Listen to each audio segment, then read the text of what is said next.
don't know if I'm going the right way. I need a left turn on me and not a right. Okay. So I think I go straight ahead. I made a right on me. Oh no, this is Buena Vista. Where am I? I need to turn left on Buena Vista. Oh, hi there. Sorry. I'm talking, forget that I clicked live. See, so I don't like clicking live while I'm driving. Hi there. So I want to talk about, oh, let me just wait a little bit longer. How are you doing? How are you doing? How is it going? How are your days going? How are your days going? So I titled this, Very Few People Are Prepared. What I'm talking about is because you have the stuff going on with the SNAP benefits. And you have some people that are talking about they don't feel bad that folks are losing SNAP because they choose the few people that get online that show that they're obviously abusing the benefits, right? Women who get their hair and nails done, but then they use it to, well, actually they use it to do more than feed their kids. Sometimes they use it to, I think I need to make a right turn. Or do I need to make a left? See, I'm forgetting. Anyway, I'll just ride. Um, but yeah, but there's over 40 million people that's using SNAP benefits. So it's not just for the people who are, just choosing to get their hair and nails done, right? But that's not what I'm going to talk about. Then you have people who work government jobs, and now some of them are losing their jobs. You have people who lost their Amazon jobs. You have people who lost their Target jobs, and then you have people saying, "Oh, they should have had a backup plan." And what I want to say is this: you're never really prepared. The reason why, because if you have a mass blackout right now, oh, I'm still on. If you have a mass blackout right now, you're not going to be prepared to handle and I'm talking about a mass blackout, meaning everything, the lights out, water out, everything out. Are you prepared for that? People are not prepared like they think they are prepared. Me too, little. They're not prepared like they really think they are prepared. Okay?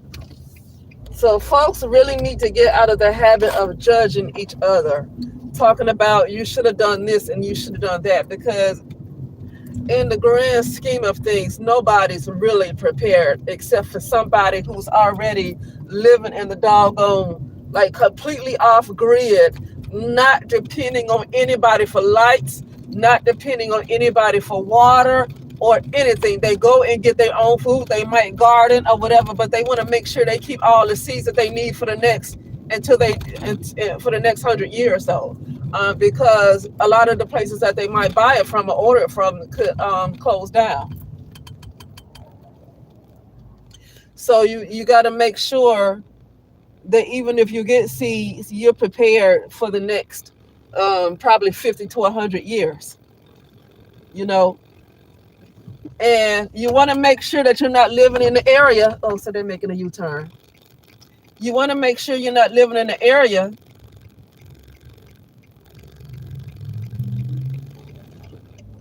where people can just come and take your property. A lot of people say they're homeowners, but unless you own your property, you're not a homeowner. Unless you own your property, you are not a homeowner. And a lot of people do not own their own properties. Well, the problem with, even if you do own your property, I've seen people lose their properties. Okay, when you own your property, but you have another company or whatever decide that they want to use that land for something else, they can take you to court, and most often they win, and those people still lose their properties. You just never really prepare. You're never really prepared. And people are always talking about prepared. You're never really. The only way to prepare is spiritually. For me, the only thing I see is the only way to prepare is spiritually. You can never be too physically prepared. The best way to prepare is spiritually. Because if you only depend on preparing physically, then you're only focused on the third dimension. You're only focused on the third dimension, and you're not taking into account really your own shadow that's causing all the problems. Okay, you're not taking into account the entities that's in what you might want to call the fourth dimension that's manipulating the third dimension. They manipulating the physical world, because everything that we see happening right now, that's taking place in time, has already been created in another dimension, and it's been manifested to the third dimension, to the physical world. It's already been created. So it's not a good idea to just completely depend and concentrate on the physical, because anytime, like I'm looking at a black truck in front of me right now, this has already been predestined that this truck was going to be in front of me. This was already predestined. Okay, this is what I'm saying, to only concentrate on the physical when you have other entities in the non-physical that's already manipulating the third dimension, your physical world. They're already manipulating it for you. So it's already predestined. It's already created. This is what I'm saying. Many people, I said very few people are prepared, because you might have a few that already know what's up and they prepare for whatever happens. But those people are probably in tribes and stuff, living in whatever, like the what you call it, Andaman Islands, right? In the Andaman Islands or the Jawa tribe, and those where they don't have to depend on man for water and food and lights. They create their own. But at the same time, it's a problem with that, because they can't be left alone. Because you do have man that still want to take his behind over there and disrupt whatever these tribes have going on, to take over the lands. The man want to conquer everybody. So that's why I'm saying the best way to prepare is spiritual. Because you can live off grid, you can have your own lights, you can have your own water, whatever. But man has a way of wanting to man is extremely greedy. Man wants to take control of all the resources. And so you can't just say, here's my space, I can do this and that. Now, it's a good idea to know how to do it, but you got to understand what you're up against here. And you're up against a doggone beast that wants to conquer all the worlds, every piece of land in the world. He wants to conquer. Before this civilization became what it was, you already had those self-sufficient tribes that was already able to do everything. You already had that before. He came and conquered a lot of stuff. And we are here where we are, okay, struggling to survive, okay? We are on his system, okay? So that's what I'm saying, that the best way I'm seeing is just really to prepare spiritually more than anything. Because if you just rely on preparing physically, you might be okay for a minute, because you understand, like, okay, let me get a garden, but you can get a garden living in the house, and you don't know how long you're gonna live in that house.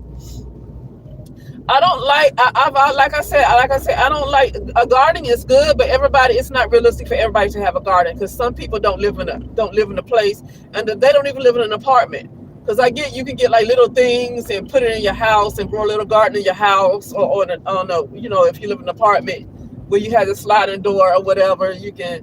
Some people don't really have that option. You can put your plant in the mirror, or you can, do whatever. Some people just don't have that option right there. Stop there. Some people don't have that option right there to do that. Some people are literally having trouble. They're unstable.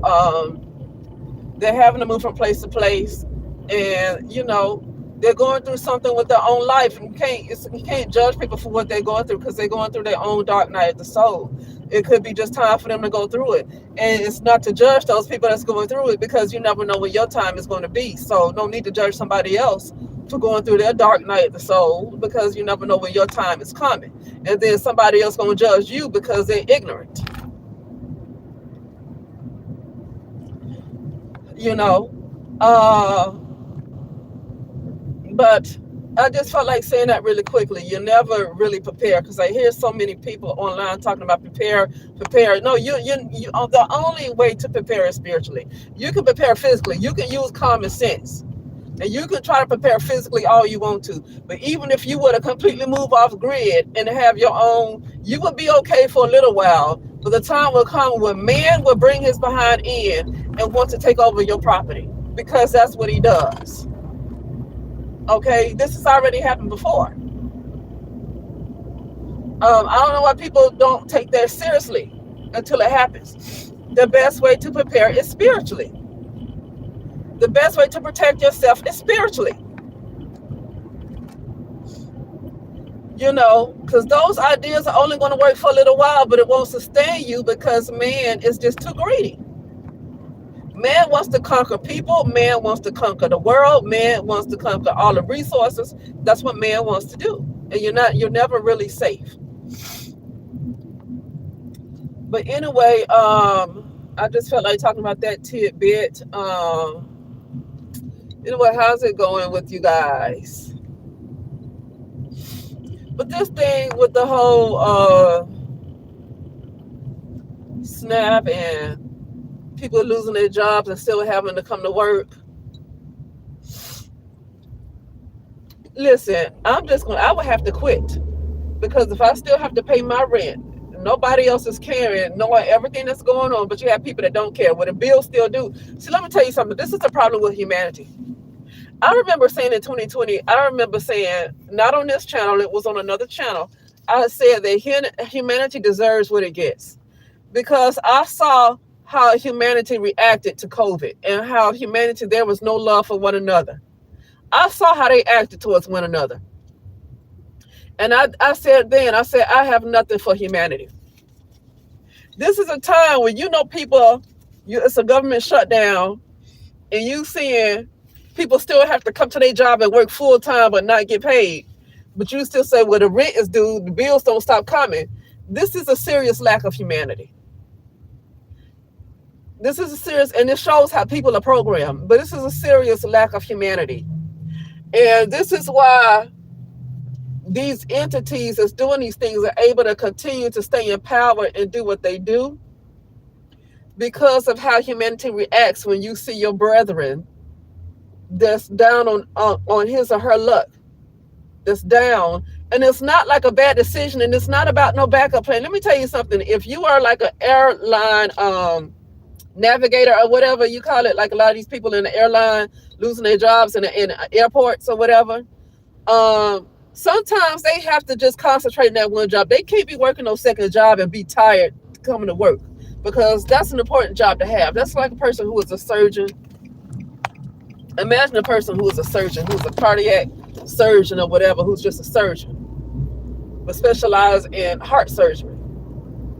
And you say, well, you can't just depend on that one line of income. And I understand what people are saying, but when you have a job that's that doggone important, you don't have the time to be concentrating on anything else. Okay?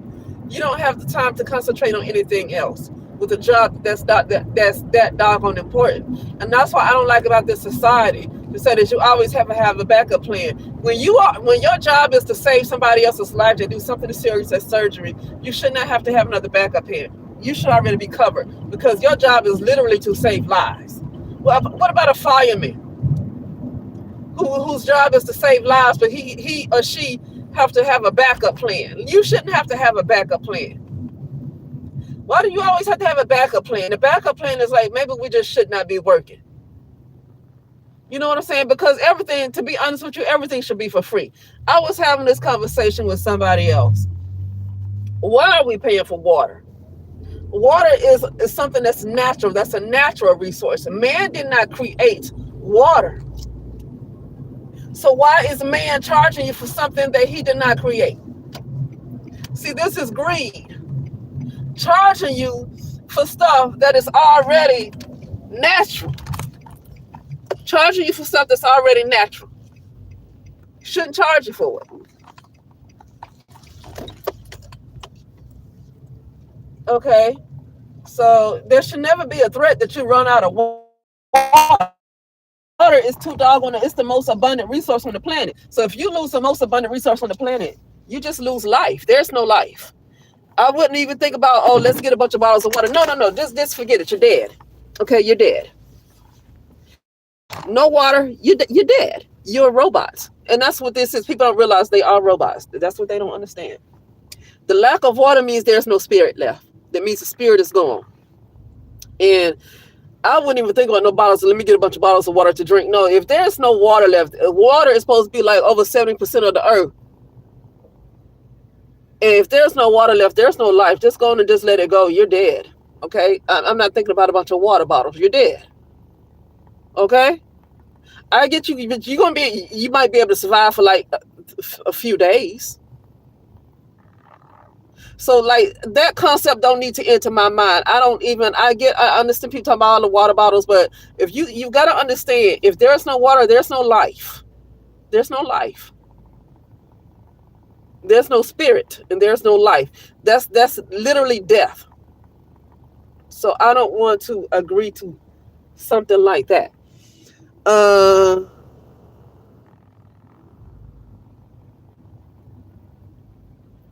So anyway, yeah, yeah. What else was I going to talk about? But that's it. Most people are really not prepared, even though they talk about how other people need to prepare or they should have been prepared. But most people really aren't prepared. They're not prepared like they think they are. Okay. But anyway, with that being said, I will talk later.